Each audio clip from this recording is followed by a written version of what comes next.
Sejarah Sunan Derajat adalah salah satu wali songo yang menyebarkan Islam di tanah Jawa. Sunan Derajat memiliki nama asli Raden Kosim. Beliau dikenal memiliki 7 ajaran yang luhur.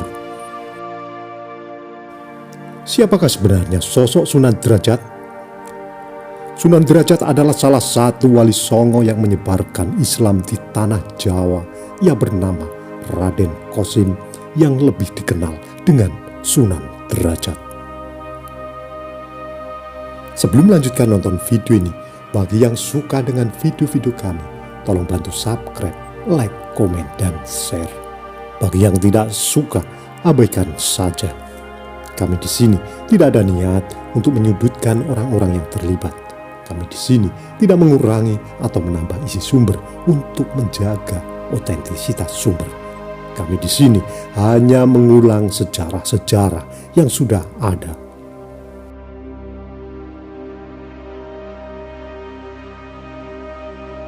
Sunan Derajat adalah putra bungsu Sunan Ampel dengan Nyi Ageng Manila. Sunan Derajat diperkirakan lahir pada tahun 1470 Masehi. Orang tua Sunan Derajat dari jalur ayah bernama Raden Rahmat yang terkenal dengan Sunan Ampel, salah seorang wali songo yang memiliki wilayah dakwah di daerah Ampel Denta, Surabaya. Sementara itu, orang tua Sunan Derajat dari pihak ibu bernama Nyai Ageng Gede Manila atau Chandrawati, putri Arya Teja IV, seorang adipati Tuban yang masih mempunyai hubungan nasab dengan Ronggo Lawe.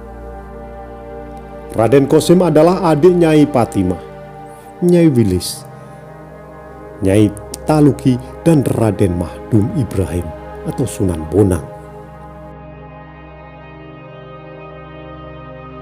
Dengan demikian, berarti garis nasab Sunan Derajat sama dengan Sunan Bonang yang berasal dari Sunan Ampel, yakni berdarah Campa, Samarkand, Jawa. Karena Sunan Ampel adalah putra Ibrahim Asmarakandi. Semasa muda, Sunan Derajat terkenal dengan sebutan Raden Kosim, Kosim atau Kasim. Selain itu, masih banyak nama lain yang disandangnya.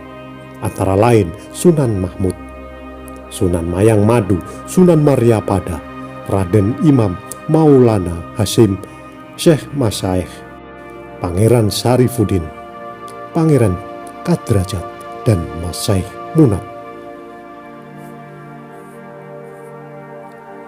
Sebagaimana Sunan Bonang, Sunan Derajat juga dididik di lingkungan Jawa karena keluarga ibunya berasal dari keluarga bupati. Hal tersebut berdampak pada pengetahuan tentang budaya Jawa. Ilmu bahasa sastra dan agama lebih dominan bercorak Jawa. Seperti Sunan Bonang juga, Sunan Derajat dikenal pandai mengubah berbagai tembang Jawa. Sejumlah tembang mencapat langgam pangkur diketahui telah diubah oleh Raden Kosim. Peninggalan beliau hingga saat ini tersimpan rapi di Museum Khusus Sunan Derajat di wilayah Lamongan. Dalam menjalani agama, Raden Kosim belajar kepada ayahnya Sunan Ampel, kemudian ke Cirebon untuk berguru pada Sunan Gunung Jati. Menurut tradisi yang berkembang, ada kecenderungan seorang kiai akan menyuruh anaknya untuk mengaji kepada kiai lain yang dipercaya memiliki ilmu lebih tinggi.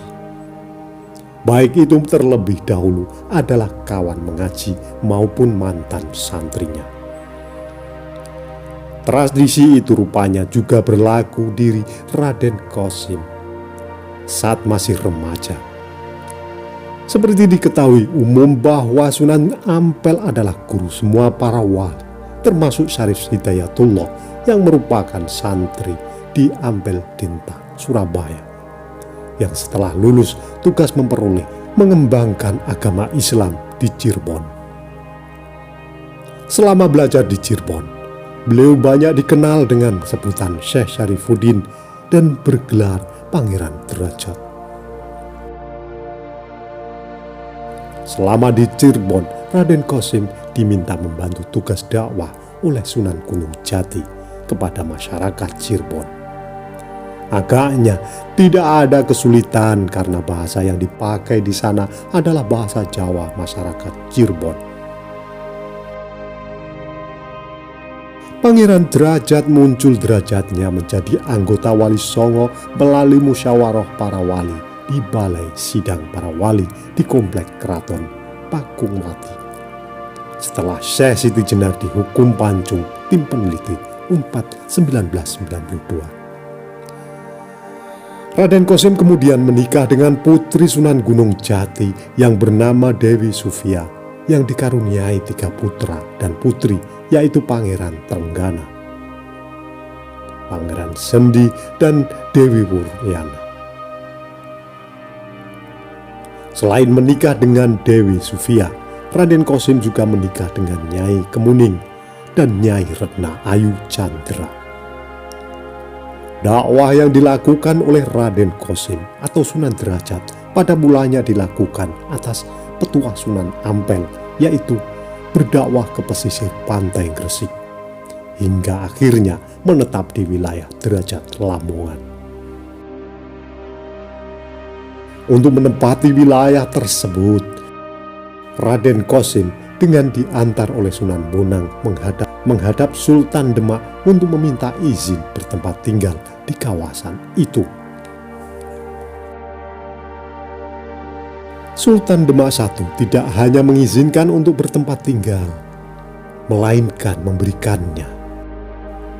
Keputusan pemberian tanah perdikan ditetapkan 4 tahun kemudian, yaitu pada tahun Jawa 1486. Berkenan dengan tanah perdikan tersebut, Sultan Demak I pun mengangkat Raden Imam sebagai penguasa tanah perdikan dengan gelar Sunan Mayang Madu.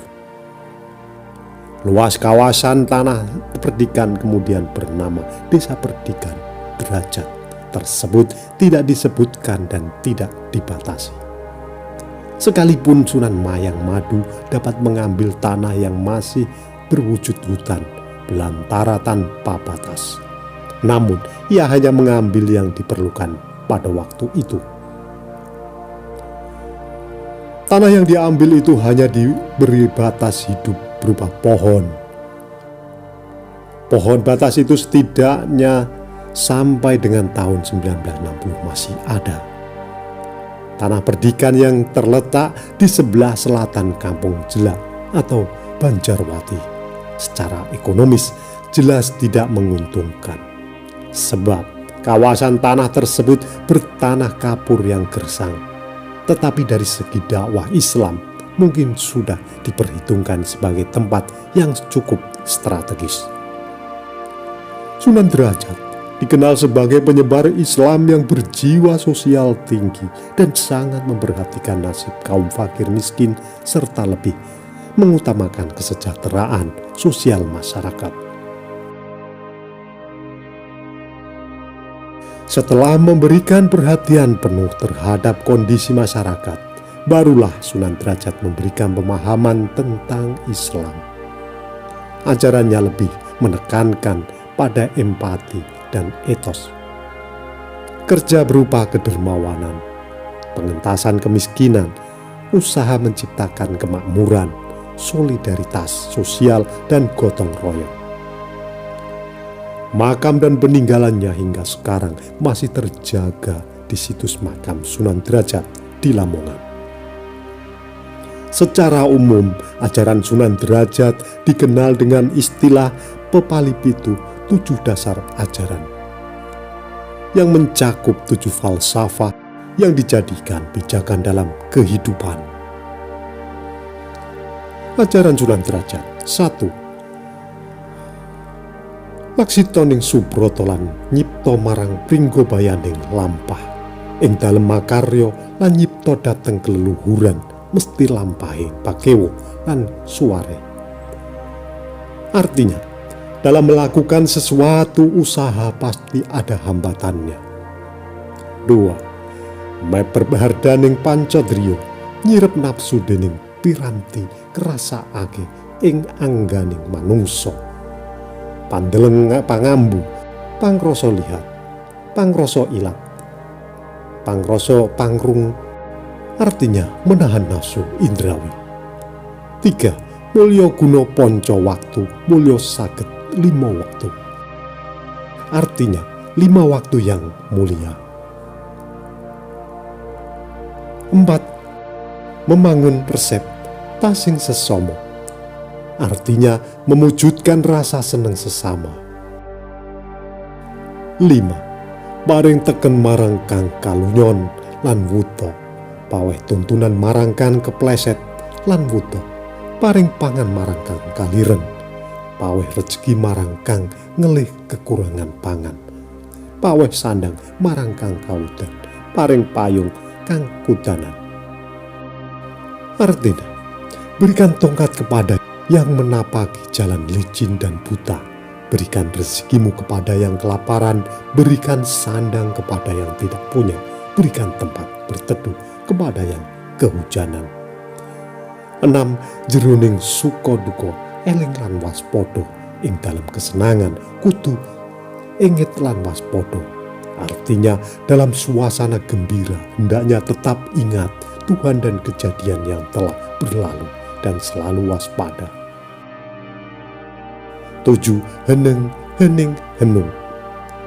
Wong meneng iku ana sejabaning pakewu, ing dalem heneng ana kebeningan, ing dalem beninge ati ana kepinteran lan kemuliaan. Artinya diam jernih dan mulia. Dalam diam akan tercapai sebelumnya, dalam hening akan tercapai jalan mulia. Itulah tadi ulasan singkat kami mengenai sejarah Sunan Derajat. Apabila ada kesalahan dalam kami menyampaikan, mohon diluruskan dan mohon maaf. Terima kasih yang sudah menonton sampai selesai.